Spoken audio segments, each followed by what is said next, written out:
The invitation was supposed to be a joke. That was the part Ambassador Velthari Us would spend the rest of his life trying to explain. That no one on the Galactic Conclave's outreach committee had actually meant it. That the name had been added to the official delegation list as an act of inter-office mockery. That Councillor Dra of the Ethian Collective had laughed so hard his secondary breathing slits had gone into spasm when he first proposed it.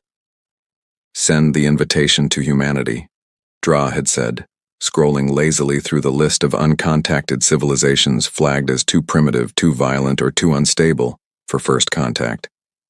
"Send it to the Deathworlders. See what happens." The room had erupted.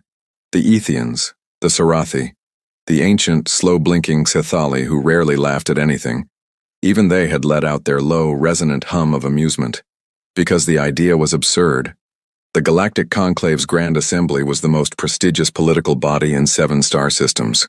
Its annual summit of civilizations was attended only by species that had achieved certain benchmarks, sustained faster-than-light travel, a unified planetary government, at least 200 years without large-scale self-inflicted extinction events. Humanity had achieved exactly none of those things. They were a Class 4 developing civilization flagged under 3 separate Conclave watchdog designations: volatile, uncontrollable, and most damningly, Origin World Hazard Class Omega. Their planet, a dense high-gravity hyper-oxygenated rock orbiting dangerously close to a volatile yellow star, produced organisms that, by any reasonable biological standard, should not have been able to survive past childhood.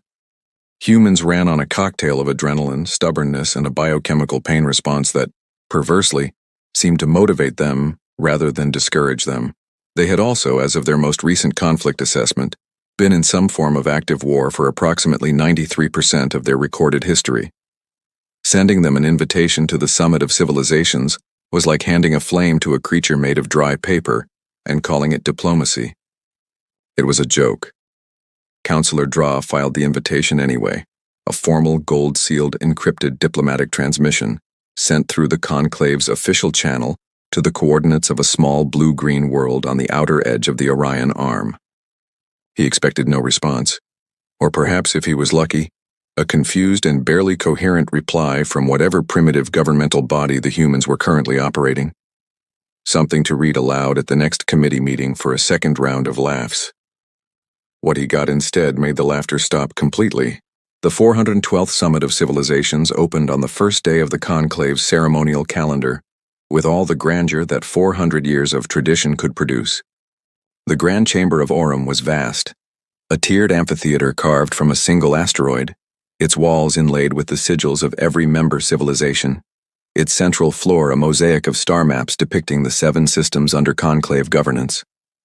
It seated 300 delegates.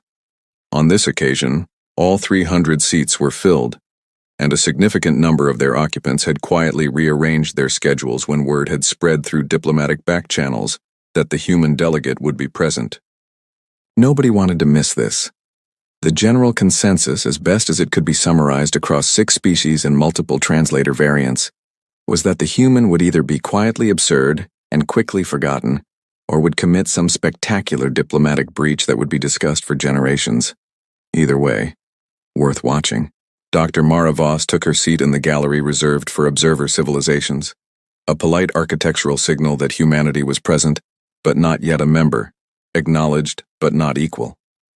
The chair was built for a Sithali delegate, which meant it was roughly 3 times wider than she needed, and featured an integrated nutrient misting function that she ignored. She had brought on a small handheld device what appeared to be written notes. The summit opened with the traditional recitation of the Compact, a 90-minute ceremonial reading of the founding principles of the Conclave, delivered in all 6 official languages, by 6 senior counselors in rotating order. It was the kind of proceedings that tested the patience of even veteran diplomats. Mara Voss listened to all 90 minutes without looking at her notes, without looking at her device and, as the delegate from the Sarathi would later recount in extensive detail, without once appearing bored. She watched each speaker with the focused attention of someone learning something, which was deeply unsettling to everyone who had expected her to be lost. The first formal session of the summit was a debate on the outer expansion protocols, a long-running dispute between the Ythian Collective and the Sarathi Assembly over territorial rights in the unclaimed systems beyond the seventh star. It was a complex, decades-old argument involving 17 competing treaties, multiple resource claims, and a cultural grievance that dated back to a border incident most of the current delegates had not been alive for. Observer civilizations were not permitted to speak during formal sessions. This rule was, as far as anyone could recall, never broken. It lasted until the second hour of the outer expansion debate, when Councillor Dra-A, apparently still operating under the belief that the human's presence was more performance than threat, gestured toward the observer gallery with a magnanimous sweep of his tendrils and said, "Perhaps our new guest would like to share what a developing civilization thinks of territorial disputes? For educational purposes." The chamber tittered. Several delegates leaned forward. Voss looked up from her notes. "The Varith Clause," she said. Her voice carried without effort across the chamber's acoustics, calm, clear, and completely certain. Article 14. Subsection 9 of the Third Expansion Accord, ratified 211 years ago. The Sarathi position on the outer systems is technically valid under current treaty law, but it relies on a clause that was inserted during the negotiations by a Sarathi junior minister who has since been tried and convicted by his own government for treaty fraud. The Ythian Collective's legal team is aware of this. They've chosen not to raise it, because doing so would also invalidate the Pathera trade agreement, which benefits Ythia significantly. Both sides are negotiating in bad faith. They have been for 60 years. I can explain what a resolution might actually look like, if anyone is interested. The chamber was silent. Councillor Dra's tendrils had gone still. First Speaker Theris of the Sarathi, who had been in this debate for 26 years, turned slowly in her crystalline seat and looked at the human delegate with an expression that, through the cultural translator, registered as, "I knew it. I knew this would happen." It was Grand Arbiter Mensol, the eldest of the Sithali, who had presided over 4 summits and was not given to drama, who finally spoke. "Ambassador Voss," said Mensol, in a voice like tectonic plates settling. "You are currently seated in the observer gallery." "I am," Voss agreed. "Observer civilizations do not have the floor." "I know. And yet you spoke." "Councillor Dra invited me to." She glanced across the chamber at Dra, who appeared to be attempting to become structurally invisible. "I was being polite." Mensol regarded her for a long moment. The Sithali's slow blinking eyes, each one the size of a dinner plate, moved over Voss with the deliberate patience of a creature that measured time in centuries. "You have read the full treaty archive," Mensol said. It was not a question. "The accessible portions," Voss said. "There are approximately 2,000 documents in the restricted archive that your public diplomatic records reference but don't publish. I made some educated guesses about those." Educated guesses. Based on the patterns in the documents I could access, cross-referenced with the voting records of the relevant parties and the economic data from the disputed systems. I was probably wrong about some of them. What percentage do you estimate you were wrong about? Voss considered this with the straightforward thoughtfulness of someone doing a quick mental calculation. 17%, she said. Maybe 20. Which meant she was right about 80% of a classified archive she had never seen. The Grand Arbiter looked at her for another long moment. Then Mensol did something that none of the 300 delegates present had ever seen the Grand Arbiter do in 34 years of presiding over summits. She offered the floor. "Ambassador Voss of Earth," said Mensol, "the Grand Chamber will hear your proposal." What followed over the next 6 hours would later be referred to, in conclave historical records, as the Voss Sessions, a name that was accurate if profoundly understated, like calling a tidal wave the Voss wave event because technically, that was what it was. Mara Voss did not shout. She did not threaten. She did not perform. She simply talked, in the measured, precise tone of someone who had spent a significant portion of her life studying exactly this problem and had run out of patience for the ways powerful institutions avoided solving it. She dismantled the outer expansion dispute in 40 minutes. walking both sides through the legal architecture of their own positions until the fraudulent clause was exposed in full view of every delegate, and then immediately offering a restructured framework that preserved core Wythian trade interests while genuinely addressing the Sarathi territorial concerns. It was not a perfect solution. She said so explicitly. It was a functional one, which was something 6 decades of summit negotiations had failed to produce. She then, without being asked, turned to the secondary agenda. The Drift Cluster humanitarian question, a slow-burning crisis involving the unaffiliated, non-member civilizations on the conclave's outer edges, species too small or too resource-poor to meet membership thresholds, effectively abandoned by the same body that claimed to represent all sentient life in the region. This was the item that never made it past the first hour of any summit session, because none of the member civilizations had any direct economic incentive to address it. Voss addressed it. "You have a word for this," she said, looking around the chamber. "In your diplomatic language, you call it peripheral consideration. We have a different word for it on Earth. We call it abandonment. And we've been doing it to each other since before we had language to name it. I'd like to think you might do better." The silence that followed was different from the ones before it. First speaker Theris of the Sarathi, who had spent 26 years opposing every proposal this chamber had ever made, who had been present at 11 summits and been moved by exactly none of them, looked at the human delegate with her slow, crystalline eyes and said quietly, "What do you propose?" The summit recessed at the end of the first day with more achieved than had been accomplished in the previous 4 sessions combined. This was not, in itself, the catastrophic backfire. The catastrophic backfire came on the morning of the second day, when Sub-Counselor Veen, who had by this point progressed through humiliation, anger, and a defensive form of professional jealousy, made the decision to launch what he privately called a re-establishment of context. What he publicly called it was a security briefing. "The chamber should be made aware," said Veen, standing at the central floor with the stiff posture of someone executing a plan he had told himself was reasonable, "that the civilization currently represented in our observer gallery carries several significant risk designations in our xenobiological registry." He activated the chamber's projection system. Earth's file appeared. Conclave surveillance data compiled over 40 years of covert observation, the wars, the weapons, the sheer catalog of violence that humanity had produced in its short, ferocious history. The nuclear tests, the chemical weapons stockpiles, the casualty figures from conflicts that had ended and the ones that hadn't, biological hazard assessments, atmospheric toxicity reports from weapons testing sites, a footnote on the human immune system that described it as effectively waging constant internal warfare against thousands of simultaneous microbial invasions. Veen presented it all with the careful framing of someone who thought they were revealing something damning. The chamber watched. And then something happened that Veen had not prepared for. Mara Voss watched too. She watched the entire presentation without expression. She did not protest or defend or attempt to minimize. She let Veen run through every piece of data, every conflict, every weapons system, every piece of evidence that humanity was exactly what the files said it was: volatile, violent, and relentlessly, exhaustingly dangerous. When Veen finished, the chamber turned to look at her. She stood up. "Everything in that file is accurate," she said. Veen blinked.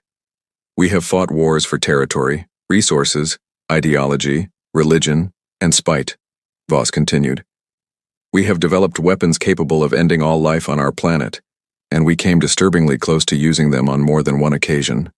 Our history is, by almost any measurable standard, a record of what happens when a highly intelligent, highly aggressive species is given tools before it's developed the wisdom to use them responsibly.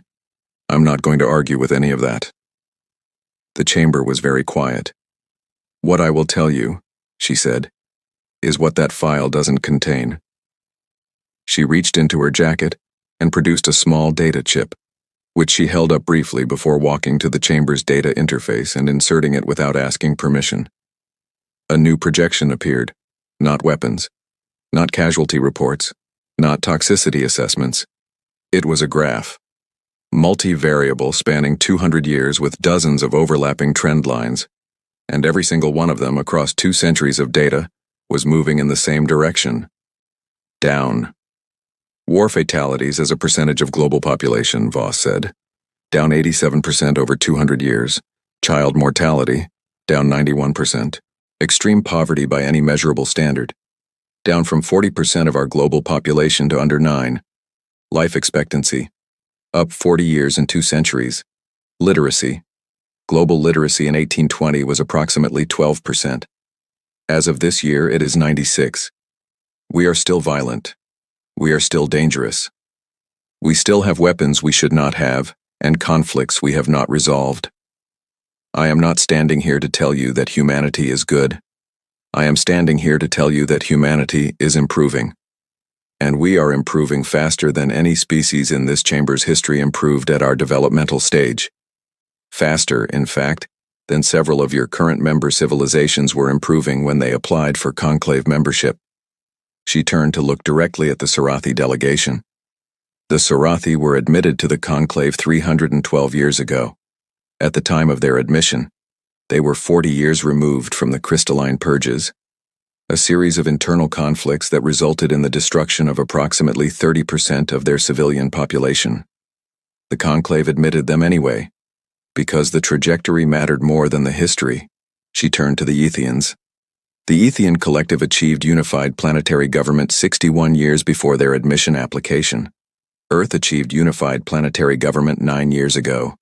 We are moving faster, not because we are better, because we had the advantage of watching you, watching all of you, and understanding what was possible. She pulled the data chip from the interface. The projection disappeared. We have known about the conclave for 40 years. We have been watching your sessions, translating your broadcasts, building models of your political structures, and learning your languages, all 6 official ones, plus several unofficial ones that your own diplomats pretend not to speak in formal settings. We did not reach out because we were not ready. We are reaching out now because we are, and because you sent the invitation. She sat down. The chamber was silent for a very long time. It was First Speaker Tharis of the Sarathi who spoke first, the same delegate who had warned 3 days ago that this was going to go wrong, who had the most institutional authority to say, "I told you so," and choose instead to say something else. The Sarathi crystalline purges. Tharis said slowly. You knew the figures. Yes. That data is sealed in the conclave's restricted archive. I know. I told you I made educated guesses. I was probably right about more than 80%. Tharis made a sound that the cultural translator rendered, after a moment's processing delay, as a very dry laugh.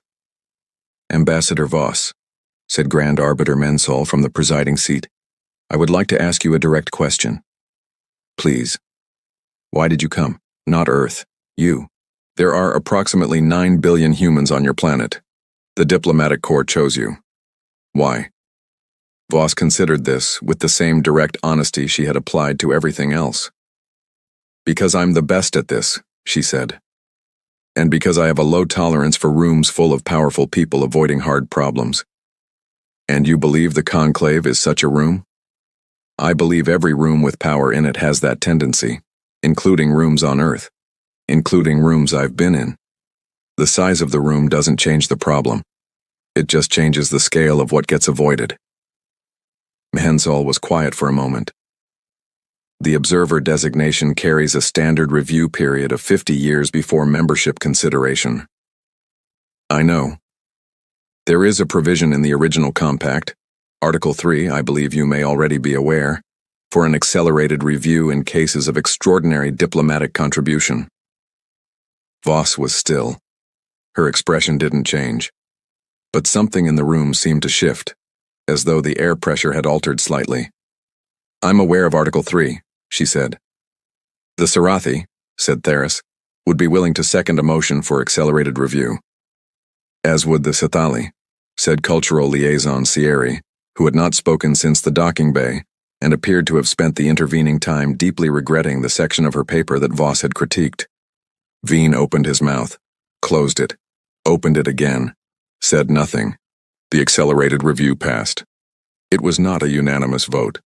Nothing in the conclave ever was. There were 8 dissenting votes, all from smaller member civilizations who feared, not unreasonably, that admitting a species with 9 billion individuals, a Class Omega homeworld, and a demonstrated capacity for outreading a classified archive on first contact was going to change the Conclave's internal dynamics in ways they could not fully predict. They were right. It was going to change everything. The formal admission process took 18 months, a blink, by Conclave standards. During those 18 months, Mara Voss remained on Conclave Station Aurum as Earth's provisional representative, operating officially in an advisory capacity that everyone understood was not advisory in any meaningful sense. She did not shout. She did not threaten.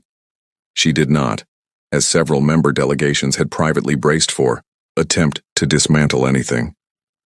She asked questions. She asked them constantly, relentlessly, with a focused precision that was initially mistaken for interrogation and eventually understood to be something more like architecture. She was building something in her head, layer by layer. And the questions were the material. The Sithali Grand Archivist, a creature who had been alive for 400 years and had spoken to perhaps 12 individuals in all that time, began voluntarily seeking out her company. The Sarathi first speaker took to including her in pre-session briefings as a matter of course. Even Velthari Us, the protocol ambassador who had felt so thoroughly assessed in the docking bay, found himself consulting her on matters that were technically outside her provisional brief. She was, in some way that none of them had language for yet, useful, not in the transactional way that conclave politics defined usefulness, but in the way a structural element is useful, quietly load-bearing, easy to underestimate until it's gone. Councillor Dra resigned from the Outreach Committee 6 weeks after the summit. He cited personal reasons. Sub-Councillor Veen did not resign. He remained in his seat for the full duration of the admission process, attending every session, saying very little, and carrying himself with the careful dignity of a person who has understood, fully and permanently, that he has made a significant error and intends to spend the remainder of his career not compounding it. It was, in the private assessment of several colleagues, the most graceful thing he had ever done. On the day of Earth's formal admission to the Galactic Conclave, a gray November morning by Earth's calendar, celebrated on the station with a ceremony that Voss had politely declined to have named after her, Grand Arbiter Mensol summoned her to the presiding chamber before the official proceedings began. The Grand Arbiter was old, older than the station, older than the version of the compact that now included Earth and its signatories. She sat in the center of the empty chamber with the patient stillness of something that has watched long enough to know that most things people worry about are temporary. "The invitation," said Mensol. Voss stood at the chamber floor and looked up. "What about it? When you received it, when your diplomatic corps decoded the transmission and understood what it was, did you know it was not genuine?" Voss considered this for a moment. "We suspected it wasn't a standard first contact protocol. The phrasing was inconsistent with what we'd observed of conclave communications, and the timing was convenient in a way that suggested opportunism rather than policy. You came anyway." "Yes." "Why?" Voss looked up at the vaulted ceiling again, the bioluminescent architecture, the star maps, the 400 years of wait. "Because a door is a door," she said. "It doesn't matter why it opened." Menzel regarded her with those enormous, slow eyes. "The Sarathi were right," the Grand Arbiter said finally. "When this invitation was sent, First Speaker Theris argued against it on the grounds that contact with your species was premature and potentially destabilizing. She told me. She now argues that Earth's admission is the most significant event in the Conclave's history since the founding. She told me that too. Which do you believe is accurate?" Voss thought about this with the same direct, unperformative honesty that she applied to everything. "Both," she said. "It was premature. We weren't ready, not really. I was ready, but 9 billion people aren't ready just because their best diplomat is. It was also the most significant thing to happen here in a very long time. Both things can be true." Mensol was quiet. "One more question," the Grand Arbiter said. "Of course. The postscript, in your original response to the invitation, We were waiting to see if you were worth talking to. Have you decided? Voss looked around the empty chamber, the sigils on the walls, the mosaics of star systems, the seats of 300 civilizations that had, over 400 years, built something that was imperfect and slow and frequently frustrating and still, stubbornly, trying. She smiled. Yes, she said, provisionally. Mensol made a sound that the translator rendered, after a delay, as laughter, slow and deep and rich with 4 centuries of perspective. Provisionally, the Grand Arbiter repeated. That is honest. We're working on it, Voss said. Both of us. The admission ceremony was brief, by conclave standards. Earth's sigil was added to the chamber wall. A small blue-green circle, placed in the lower right quadrant where new members always went, with plenty of room above it, as the years accumulated and the record grew. Voss stood at the central floor and accepted the formal welcome from Grand Arbiter Mensol and the assembled delegates of 6 civilizations, 300 chairs, and 400 years of history. She did not cry. She did not make a long speech. She said, "Thank you. We'll try not to break anything." The laughter that followed was, for the first time since her arrival, entirely genuine. All 300 delegates, 6 species, every translator variant finding the same thing in those 5 words.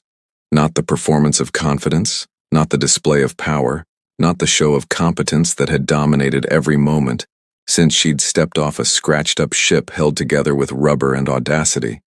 Just a person, standing in an enormous room, doing her best, which was, it turned out, more than enough. Somewhere in the diplomatic archive of Conclave Station Aurum, in a file that would eventually be studied by historians of 4 species and quoted in a dozen academic papers on first contact theory, was a brief internal memo from Protocol Ambassador Velthari Us, written on the evening of the first day of the 412th summit, addressed to no one in particular, which read, "The invitation was supposed to be a joke. For future reference, the next time we consider sending a message to a species we've flagged as dangerous, volatile, and impossible to predict, perhaps consider the possibility that those words describe something that is difficult, not something that is less. There is a difference. I understand it now. I suspect I will spend some time thinking about how long it took me to learn it."